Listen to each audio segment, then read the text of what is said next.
जय हिंद दोस्तों, एक बार फिर आप सबका स्वागत है हमारे चैनल एसआर एजुकेशन पर। हम पढ़ रहे थे कक्षा 6 की एनसीईआरटी में सामाजिक विज्ञान का चैप्टर चौथा चल रहा था हमारा। एनसीईआरटी सामाजिक विज्ञान अध्याय 3 तक पढ़ चुके थे, चौथा पढ़ना था। तो अध्याय चौथे में हम लोग पढ़ेंगे, देखेंगे उसका शीर्षक क्या है। तो अध्याय चौथे का शीर्षक है क्या बताती हैं हमें किताबें और कब्रें। हमारी किताबें और कब्रें हमें क्या बताती हैं। तो पुस्तकालय में मेरी एक लड़की है, मेरी इसके टीचर आज सभी बच्चों को लेकर पुस्तकालय में जा रहे हैं। तो ये लोग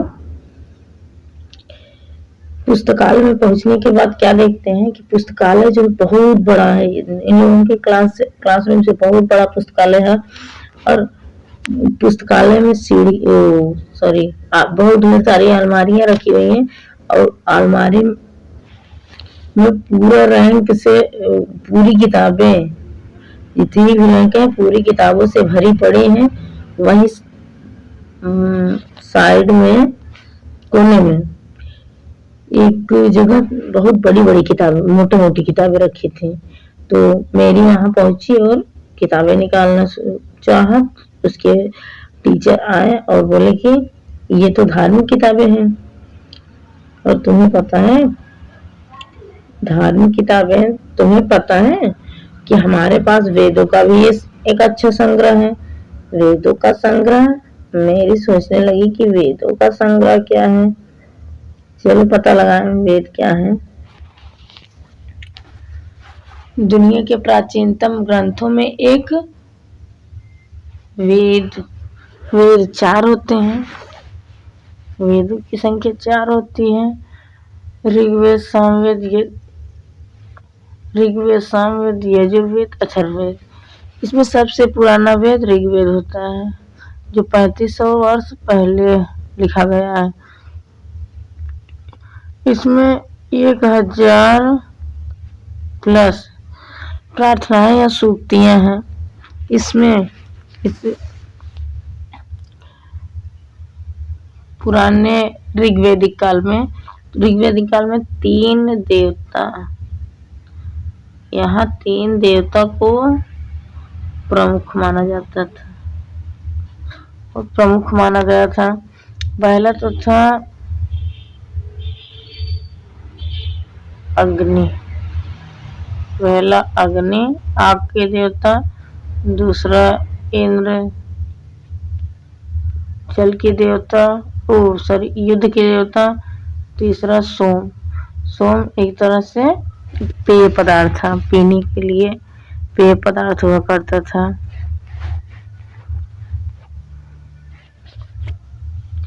वैदिक प्रार्थनाओं की रचना ऋषियों ने की थी।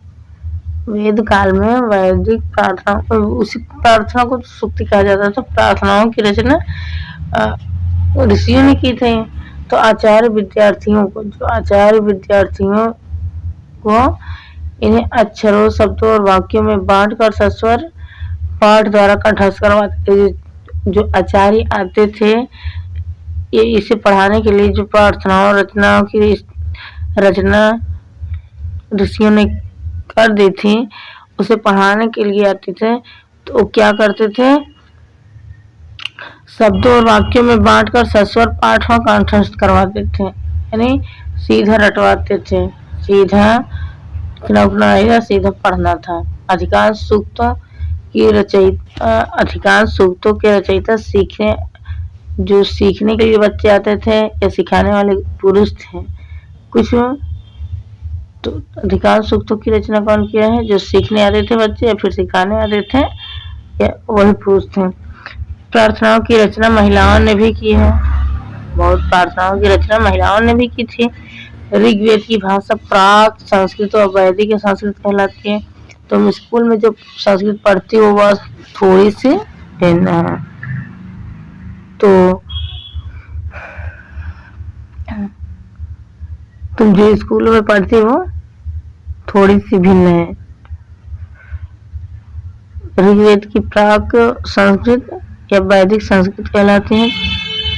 तो आगे देख लेते हैं। संस्कृत और अन्य भाषाओं को देखते हैं। देखिए, संस्कृत और अन्य भाषा। संस्कृत भाषा भारोपीय यानी भारत और यूरोप। भारोपीय यानी भारत और यूरोप भाषा परिवार का हिस्सा है। भारोपीय भाषा भारत और यूरोप भाषा परिवार का हिस्सा है। भारत में कई भाषाएं बोली जाती हैं, जैसे असमिया, गुजराती, हिंदी, कश्मीरी और सिंधी। इसके बाद एशियाई भाषा जैसे फारसी तथा यूरोप की बहुत सी भाषा हैं, जैसे अंग्रेजी, फ्रांसीसी, जर्मनी, यूनानी, इतालवी, स्पेनिश आज सब इसी परिवार से जुड़ी हुई है। उन्हें एक भाषा परिवार इसीलिए कहा जाता है क्योंकि आरंभ में इनमें कई शब्द ऐसे थे जैसे ये कही हो। उदाहरण के लिए जैसे मातृ संस्कृत है माता, माँ हिंदी है, मदर अंग्रेजी है। तो सभी में कहीं ना कहीं समानता देखने को मिल रहा है। तो सभी एक समान थे, इसीलिए इसको एक भाषा परिवार कहा गया है। उपद्वीप में दूसरे भाषा परिवार की भाषा बोली जाती है। उदाहरण के लिए पूर्वोत्तर भारत में जो 7 राज्य है वहाँ तिब्बत वर्मा परिवार की भाषा बोली जाती है। तिब्बत वर्मा तमिल, तेलुगु, कन्नड़ और मलयालम द्रविड़ भाषा परिवार की भाषा है, जबकि ये सब तमिल, तेलुगु, कन्नड़, मलयालम ये सब द्रविड़ भाषा परिवार की भाषाएं हैं। जबकि झारखंड और मध्य भारत में के कई हिस्सों में बोली जाने वाली भाषाएं ऑस्ट्रो एशियाटिक परिवार से जुड़ी हैं। ऑस्ट्रो एशियाटिक परिवार से जुड़ी हैं। हम जिन किताबों को पढ़ते हैं व लिखते हैं, हम जिन किताबों को पढ़ते हैं जो हम प्रेजेंट टाइम में पढ़ रहे हैं, जैसे हम मानकर चलते हैं हम जिन किताबों को पढ़ रहे हैं ये लिखी और छापी गई हैं। बिना लिखे और छापे तो हम पढ़ नहीं रहे हैं। तो ऋग्वेद का उच्चारण किया जाता था, ऋग्वेद छाप कर नहीं लिखा गया था। उसको देख देख कर पढ़ा दीजिए। उच्चारण किया जाता था, कंठस्थ होता था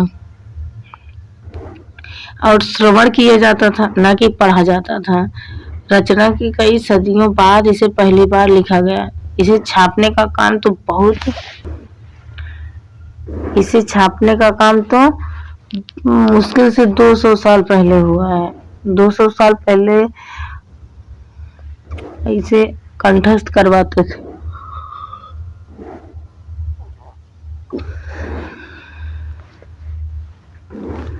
इतिहासकार ऋग्वेद का अध्ययन कैसे करते हैं? ऋग्वेद का अध्ययन इतिहासकार कैसे करते हैं? तो इतिहासकार पुरातत्ववेताओं की तरह, जो जैसे पुरातत्ववेत्ता होते हैं वैसे इतिहासकार पुरातत्ववेताओं की तरह अतीत के बारे में जानकारी इकट्ठा करते हैं, लेकिन भौतिक अवशेषों के अलावा वे लिखित स्रोतों का भी उपयोग करते हैं। चलो देखते हैं कि ऋग्वेद का अध्ययन कैसे करते हैं। तो ऋग्वेद में कुछ सूक्त वार्तालाप के रूप में दिए गए हैं। विश्वामित्र नामक ऋषि हैं और देवियों के रूप में पूजित जो नदियां हैं, एक ब्यास है, एक सतलज है। एक तरफ क्या बोलते हैं इनको, ऋषि विश्वामित्र हैं, दूसरी तरफ नदियां हैं। दो नदियों, विश्वामित्र और नदियों के बीच में वार्तालाप हो रहा है। चलिए देखते हैं इन दोनों के बीच में क्या वार्तालाप होता है। इससे पहले देख लेते हैं, यहाँ पर दिया है ऋग्वेद की पांडुलिपि का एक पन्ना, जो पांडुलिपि का एक पन्ना है ऋग्वेद। भुर्ज वृक्ष था, तो भुर्ज वृक्ष की छाल पर लिखी यह पांडुलिपि कश्मीर में पाई गई, लगभग 150 साल पुरानी है। 150 वर्ष पहले ऋग्वेद को पहली बार छापने के लिए इसका उपयोग किया गया था। सबसे पहले ऋग्वेद को छापने के लिए इसी भुज के पत्ते का उपयोग किया गया था। इसी पांडुलिपि को देखकर अंग्रेज अंग्रेजी अनुवाद तैयार हुआ। यह पांडुलिपि पुणे महाराष्ट्र के पुस्तकालय में सुरक्षित है।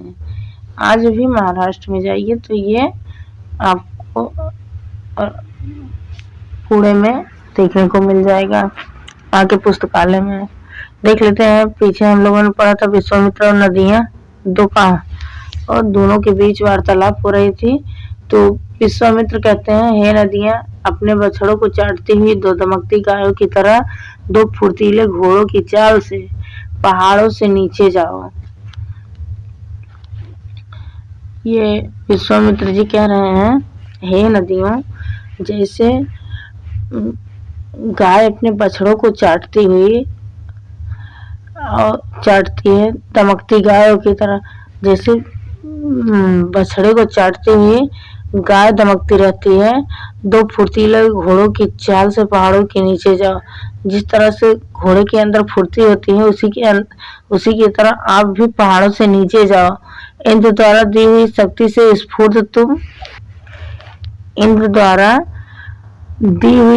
से स्फूर्त तुम रथों की गति से सागर की ओर बह रही हो। मतलब जिस तरह से रथ चलता है उसी तरह से आप भी सागर की तरफ बढ़ रही हो।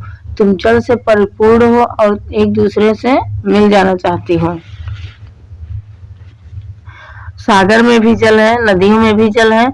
तुम एक दूसरे से जल से दोनों परिपूर्ण हो, लेकिन एक दूसरे में मिल जाना चाहती हो। तो फिर नदियों ने कहा, जल से परिपूर्ण हम देवताओं के बनाए रास्ते पर चलते हैं। जल से परिपूर्ण हम देवताओं के बनाए रास्ते पर चलते हैं। एक बार निकलने पर हमें रोकना आसान नहीं हो सकता। एक बार अगर हम निकल जाते हैं तो हमें रोका नहीं जा सकता। हे ऋषि, तुम हमसे प्रार्थना क्यों कर रहे हो? तो फिर विश्वामित्र जी बोले, हे बहनों, हे नदियों, हे बहनों, मुझ गायक की प्रार्थना सुनो। जो मैं कह रहा हूँ ध्यान से सुनो। मैं रथों और गाड़ियों सहित बहुत दूर से आया हूँ। कृपा करके अपने जल को हमारे रथों और गाड़ियों की धुरियों के ऊपर न उठाओ, ताकि हम आसानी से उस पार सुरक्षित जा सकें। तो फिर से नदियों ने कहा, हम तुम्हारी प्रार्थना सुनेंगे, हम तुम्हारी प्रार्थना सुनेंगे, जिससे तुम सब सुरक्षित उस पार जा सको। फिर नदियों ने क्या कहा, हे विश्वामित्र जी, हम तुम्हारी प्रार्थना सुनेंगे, जिससे तुम सब सुरक्षित उस पार जा सको। यही वार्तालाप इतिहासकार बताते हैं कि यह प्रार्थना उस क्षेत्र में रची गई होगी जहाँ नदियां बहती थी। वे यह भी सुझाते हैं कि जिस समाज में ऋषि रहते थे वहाँ घोड़ों और गायों को बहुत महत्व दिया जाता था। घोड़ों और गायों को बहुत महत्व दिया जाता था, इसीलिए नदियों की तुलना घोड़ों और गायों से की गई है।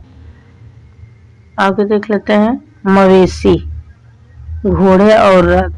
देखिए, ऋग्वेद में जो मवेशी थे, जो घोड़े हुआ करते थे, घोड़ा, गाय, बकरी, ये सब, तो जो ऋग्वेद के मवेशी थे, खासकर बच्चों, पुत्रों और घोड़ों की प्राप्ति के लिए, मतलब ऋग्वेद में मवेशी बच्चों और घोड़े की प्राप्ति के लिए अनेक प्रार्थनाएं हैं।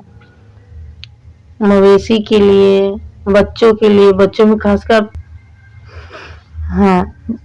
मवेशियों और बच्चों में खासकर पुत्र के लिए, पुत्र बेटे के लिए की प्राप्ति के लिए अनेक प्रार्थनाएं हैं। घोड़ों की लड़ाई में रथ खींचने के काम में लाया जाता था।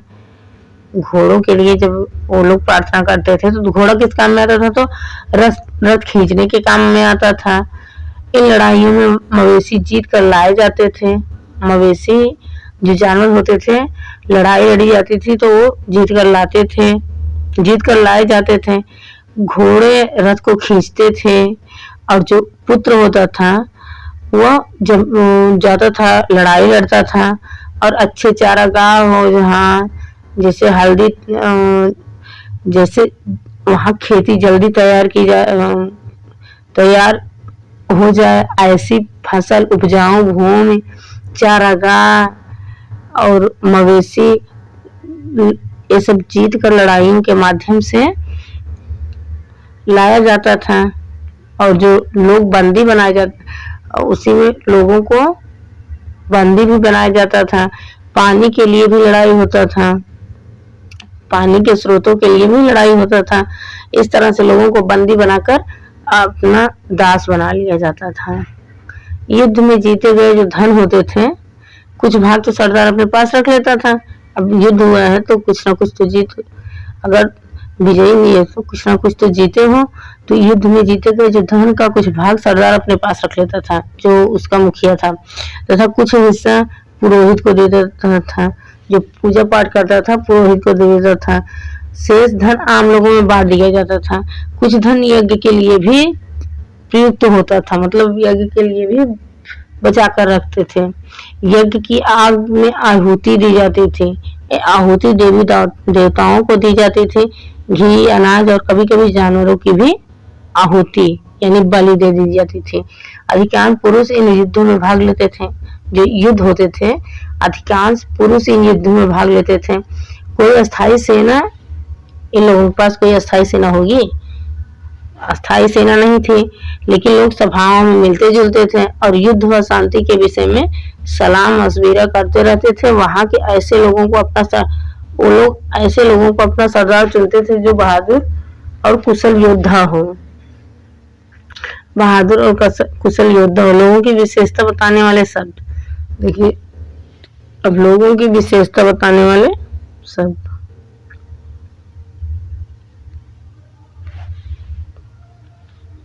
लोगों का वर्गीकरण किस आधार पर किया जाता था? तो काम, भाषा, परिवार और समुदाय, और क्या काम करना जानता है, किस भाषा को जानता है, कौन सी भाषा बोलता है, किस समुदाय में रहता है, निवास स्थान कहाँ है, उसकी सांस्कृतिक परंपरा क्या है।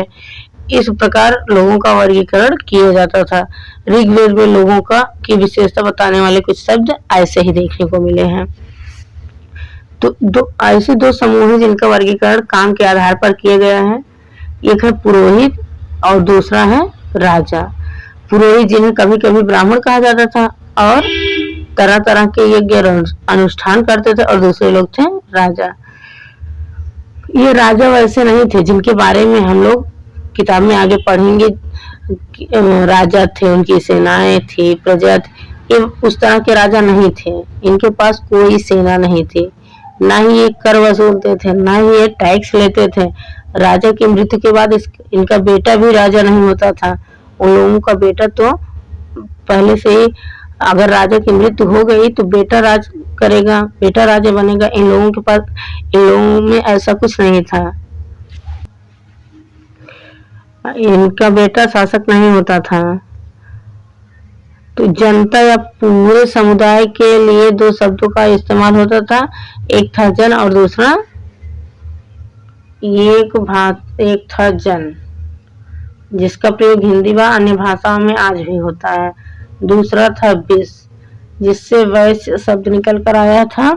इस विषय में आप आगे विस्तार से पढ़ोगे। तो एक दो शब्द का इस्तेमाल हुआ था, एक जन एक विष। ऋग्वेद में विष और जनों के नाम मिलते हैं, इसीलिए हमें पुरुजन या विष, पुरुजन दोनों को मिलाकर विष हो जाएगा। पुरुजन या विष, भारतजन या विष, यदुजन या विष जैसे कई उल्लेख मिलते हैं। जिन लोगों ने इन प्रार्थनाओं की रचना की वे कभी कभी खुद को आर्य कहते थे। यानी उस समय अपने आप को आर्य कहने वाले लोग सोचते थे कि हम बहुत बुद्धिमान हैं। जिन लोगों ने इन प्रार्थनाओं की, इन सूक्तियों की रचना की थी, वे सबके सब अपने आप को क्या कहते थे? आर्य कहते थे, तथा अपने विरोधियों को अपना दास या दस्य कहते थे।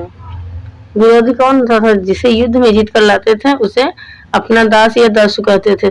दास वे लोग होते थे जो यज्ञ नहीं करते थे, न तो यज्ञ करते थे और शायद दूसरी भाषा बोलते थे। इन लोगों की तरह भाषा भी अपनी नहीं बोलते थे, इनकी भाषा नहीं बोलते थे। बाद के समय में दास स्त्रीलिंग दासी, दास का स्त्रीलिंग दासी होता है। शब्द का मतलब क्या होता है? गुलाम, जो मालिक कहेगा वही दास करेगा। तो दास वे स्त्री और पुरुष होते थे जिन्हें युद्ध में बंदी बनाया जाता था। उन्हें उनके मालिक की जायदाद माना जाता था। जो बंदी बनाकर लाया उसकी जायदाद दास दासियों को माना जाता था। जो भी काम मालिक चाहते थे उन्हें वह सब करना पड़ता था। जिस युग में उपमहाद्वीप के उत्तर पश्चिम में ऋग्वेद की रचना हो रही थी, उसी समय दूसरी जगह पर एक अलग तरह का विकास हो रहा था। वह विकास क्या था, आइए देखते हैं। खामोश प्रहरी कहानी महापाषाणों की। ये है खामोश प्रहरी कहानी महापाषाणों की है। महापाषाण यानी पत्थरों की, बड़े बड़े पत्थरों की। तो ये शिलाखंड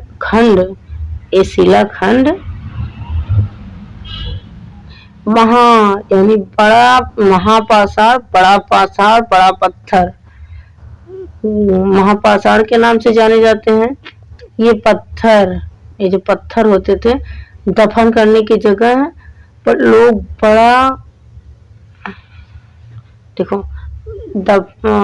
ये पत्थर दफन करने की जगह पर लोगों द्वारा बड़े करीने से लगाए गए थे, बहुत व्यवस्थित तरीके से लगाए गए थे। महापाषाण में जो कब्रें मिली हैं, कब्रें बनाने की प्रथा मिली है, ये लगभग 3000 साल पुराना है। 3000 साल पहले से ही कब्र में लोग दफनाना शुरू कर दिए थे। यह प्रथा जो है कब्रिस्तान वाली दक्कन का पठार, दक्षिण भारत, उत्तर पूर्वी भारत और कश्मीर में प्रचलित थी। लेकिन कुछ महत्वपूर्ण महापाषाण पूरा स्थल मानचित्र 2 में दिखाए गए हैं। कुछ महापाषाण जमीन के ऊपर ही दिख जाते हैं, कुछ जमीन के भीतर है। महापाषाण यानी पत्थर। ये देखिए आपका यहाँ दिया है। कई बार पुरातत्वविदों को गोलाकार सजाए हुए पत्थर मिलते हैं। गोलाकार सजाए हुए, ये देखो गोलाकार सजाए हुए पत्थर मिलते हैं। ये ही एकमात्र प्रमाण है जो जमीन के नीचे कब्रों को दर्शाते हैं। महापाषाणों के निर्माण के लिए लोगों को कई तरह के काम करने पड़ते थे। महापाषाण बड़े बड़े पत्थरों के निर्माण के लिए लोगों को कई तरह से काम करने पड़ते थे। जैसे कार्यों की सूची, सबसे पहले कार्यों की सूची तैयार करना। अब देखिए कितने सिस्टमेटिक ढंग से ये लोग पत्थरों को लगाए हैं चारों तरफ से। तो सबसे पहले उन्हें क्रमबद्ध करो, मतलब क्रम से लगाओ, क्रमबद्ध करो। गड्ढे खोदना, बीच में गड्ढा खोदो। शिलाखंडों को ढोकर लाना, इसको ढोकर लाओ।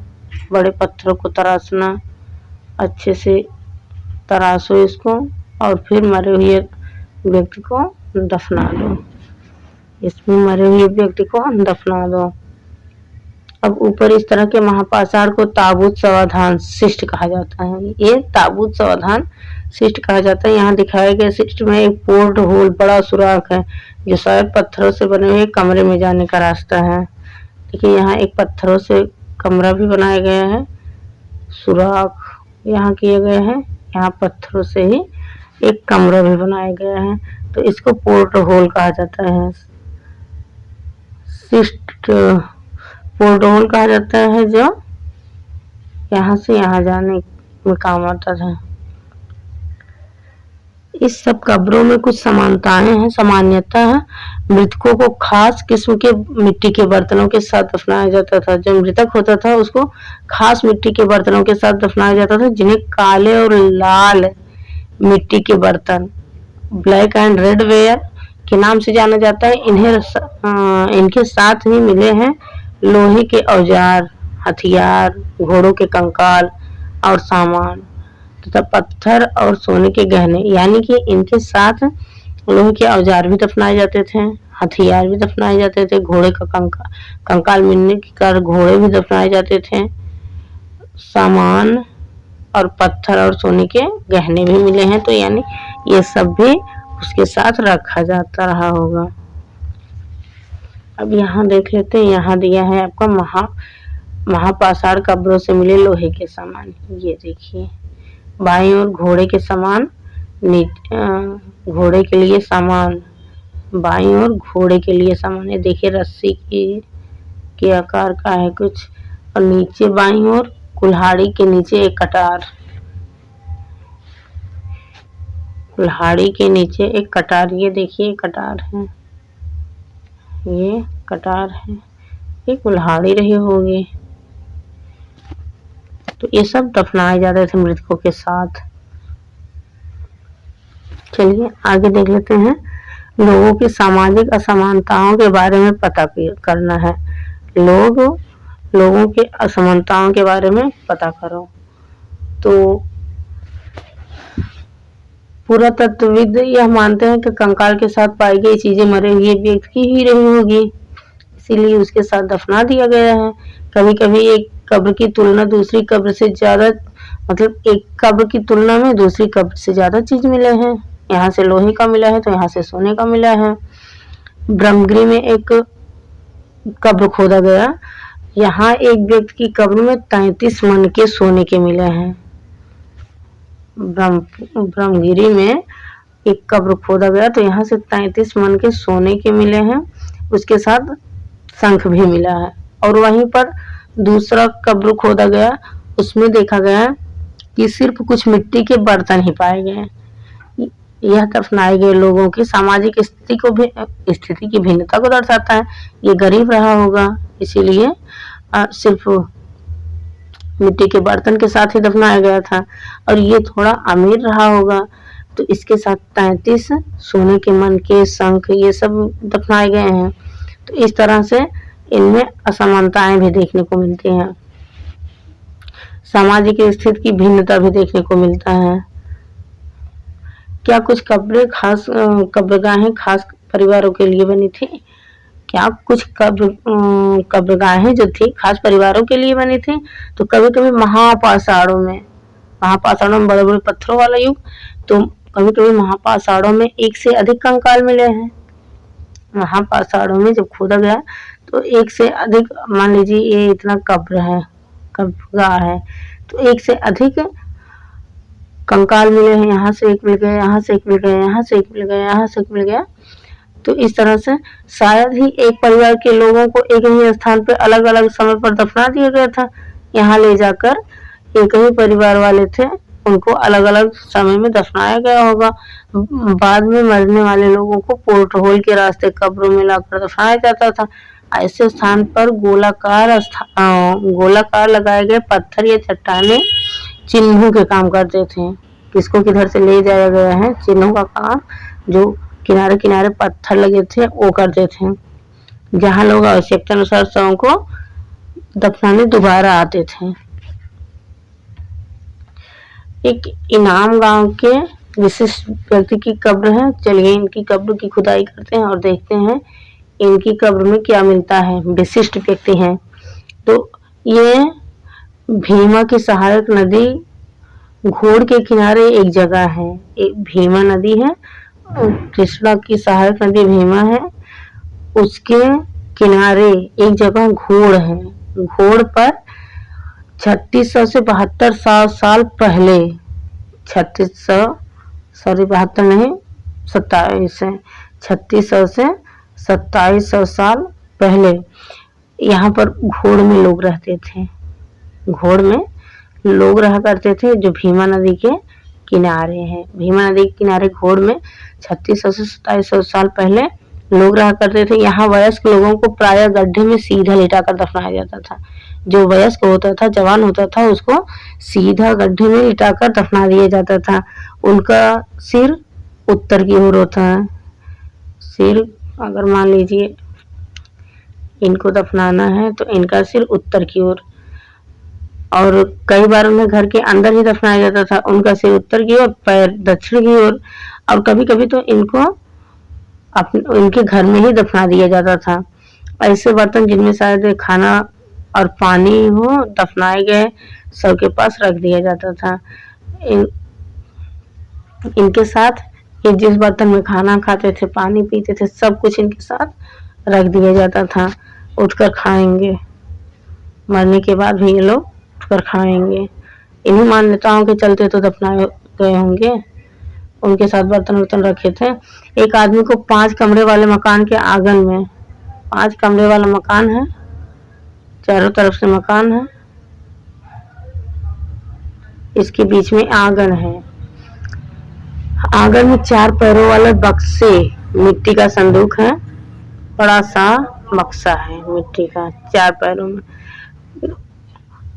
संदूक में दफनाया, इसी में रखकर दफनाया गया था। बस्ती के बीच में बसा यह गांव, बस्ती के बीचों बीच में बसा यह गांव सबसे बड़े घरों में से एक था। 5 घर, एक आंगन, आंगन में एक मिट्टी का बड़ा सा बक्सा, बक्से के अंदर उनको रखकर दफनाया गया था। इसका मतलब है उस गांव के सबसे रईस इंसान रहे होंगे, सबसे रईस व्यक्ति रहे होंगे, सबसे बड़े व्यक्ति रहे होंगे। तो इस घर में एक अनाज का गोदाम भी था। सबके पैर मुड़े हुए थे, जो सब दफनाया गया था उसके पैर मुड़े हुए थे। यहाँ पर एक अनाज का गोदाम भी रखा हुआ था। क्या बताते हैं हमें कंकालों के अध्ययन? कंकाल का अध्ययन करने के बाद हमें क्या पता चलता है? जो मूर्तें हम उखाड़ उखाड़ कर पढ़ रहे हैं, कंकालों को हम पढ़ रहे हैं, तो कंकालों का अध्ययन हमें क्या बताता है?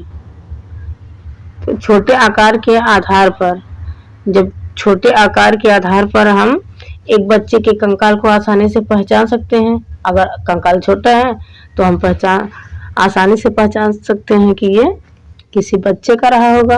लेकिन एक बच्चे और बच्ची के कंकाल के बीच कोई बड़ा फर्क नहीं। जब छोटे बच्चे और बच्ची हैं तो उन दोनों के कंकालों के बीच कोई बहुत ज्यादा फर्क नहीं होता था। क्या हम यह पता लगा सकते हैं कि कंकाल किसी पुरुष का था या स्त्री का? कभी कभी लोग कंकाल के साथ मिले सामानों के आधार पर इसका अंदाजा लगाते हैं कि पुरुष का है या स्त्री का। जैसे वो लोग गहनों से लगा लेते थे, गहना किसी के साथ दफनाया गया है तो स्त्री होगी, गहना नहीं है तो पुरुष होगा। लेकिन इस आधार पे हम उनकी बातें मिथ्या भी हो सकती हैं, क्योंकि गहने तो पुरुष भी पहनते थे। तो इस आधार पर पता लगाना मुश्किल था। लेकिन हाँ, हड्डियों के कंकालों के आधार पे पता लगाया जा सकता था। अक्सर कंकाल के लिंग को पहचानने के लिए उनकी हड्डियों की जांच की जाती थी। जो कूल्हे की हड्डियां थी, कमर की हड्डियां थी, एक स्त्री की कमर की हड्डी, एक पुरुष की कमर की हड्डी की अपेक्षा ज्यादा चौड़ी होती है। कूल्हा पुरुषों का कम चौड़ा होता है और स्त्रियों का ज्यादा चौड़ा होता है। इसीलिए जब हड्डियों का अध्ययन करते थे, कूल्हे की चौड़ाई देखते थे, तो इससे अंदाजा लगा लिया जाता था कि ये स्त्री है। जब कूल्हा चौड़ा नहीं होता था तो उससे अंदाजा लगा लिया जाता था कि ये पुरुष है। तो आज से लगभग 2000 साल, आज से लगभग 2000 साल पहले एक प्रसिद्ध वैद्य हुआ करते थे, चरक नाम के वैद्य हुआ करते थे। उन्होंने चिकित्सा शास्त्र पर चरक संहिता किताब भी लिखी है। वे कहते हैं कि मनुष्य में 360 हड्डियां हैं। मनुष्य में 360 हड्डियां हैं। ये किस तरह से 360, जबकि हम विज्ञान में पढ़ते हैं 206, मनुष्य के शरीर में कुल हड्डियों की संख्या 206, लेकिन चरक महोदय कहते हैं मनुष्य के शरीर में हड्डियों की संख्या 360 है। तो ये किस प्रकार हड्डियों की संख्या 360 बता रहे हैं? यह हड्डियों की संख्या 360 कार्टिलेज को जोड़कर, दांत को जोड़कर, सभी को मिलाकर, जबकि हम जब 206 हड्डी पढ़ते हैं तो कार्टिलेज को अलग कर देते हैं, दांत को भी नहीं इसमें रखते हैं। चरक महोदय दांत को भी उसमें शामिल कर लिए हैं और कार्टिलेज को भी शामिल कर लिए हैं, तो इनकी संख्या 360 हो गई है। इनाम गांव के लोगों के काम धंधे देख लेते हैं। इनाम गांव के लोगों के काम धंधे क्या थे, किस प्रकार ये लोग काम धंधे करते थे। इनाम गांव के पुरातत्विदों को जब इनाम गांव के पुरातत्विद गए तो उन्हें वो देखे कि गेहूं, जौ, चावल, दाल, बाजरा, मटर और तिल, इन सब के बीज वहां से मिले थे।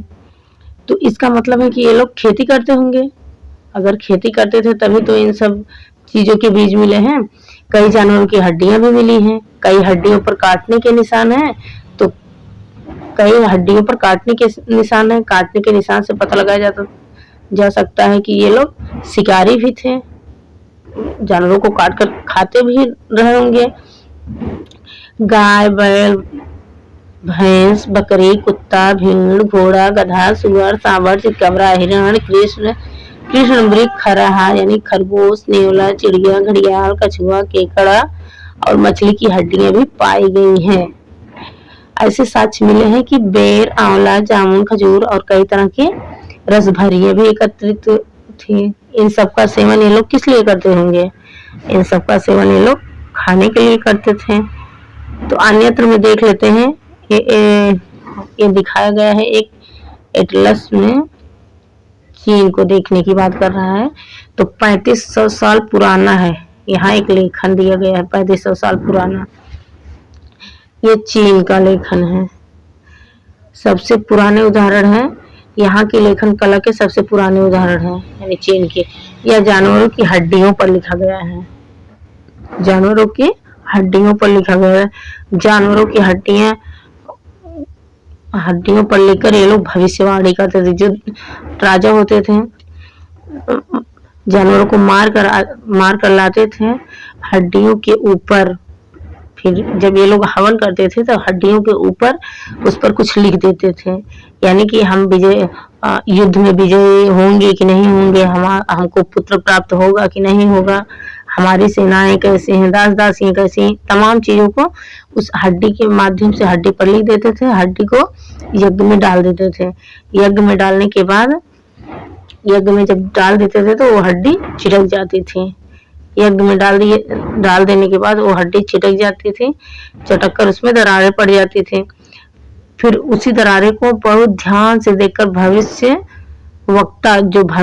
भविष्यवाणी करने आया है, वो अपनी भविष्यवाणी करता था। ये भविष्यवाणी कभी कभी गलत भी हो जाती थी, जाहिर सी बात है, आज नहीं हो रही है, आज भी ऐसे हो रहा है।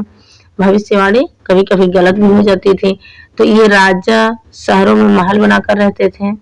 जो राजा ऐसे भविष्यवाणी करवाते थे वो शहर में महल बनाकर रहते थे। उन्होंने बेशुमार दौलत इकट्ठी कर ली थी, जिनमें बड़े बड़े नक्काशी किए हुए कांसे के बर्तन शामिल थे, लेकिन वे लोहे के इस्तेमाल करना नहीं जानते थे। वो लोहे का इस्तेमाल करना नहीं जानते थे और उनके पास दौलत बेशुमार था, महल बनाकर रहते थे, भविष्यवाणी करवाते थे, भविष्यवक्ता उनके पास रहते थे, हड्डियों पर सवाल लिखते थे, हड्डियों को डाल देते थे अग्निकुंड में। हड्डी में जब चिटक जाती थी उस पर उसका अध्ययन करते थे। अध्ययन करने के पश्चात भविष्यवक्ता उनकी भविष्यवाणी करते थे। इसी के साथ आपके एनसीईआरटी का अध्याय 4 समाप्त हुआ और अब हम नेक्स्ट वीडियो में अध्याय 5 पढ़ेंगे। तब तक के लिए जय हिंद। यदि वीडियो अच्छा लगे तो लाइक और सब्सक्राइब जरूर करिएगा। जय हिंद।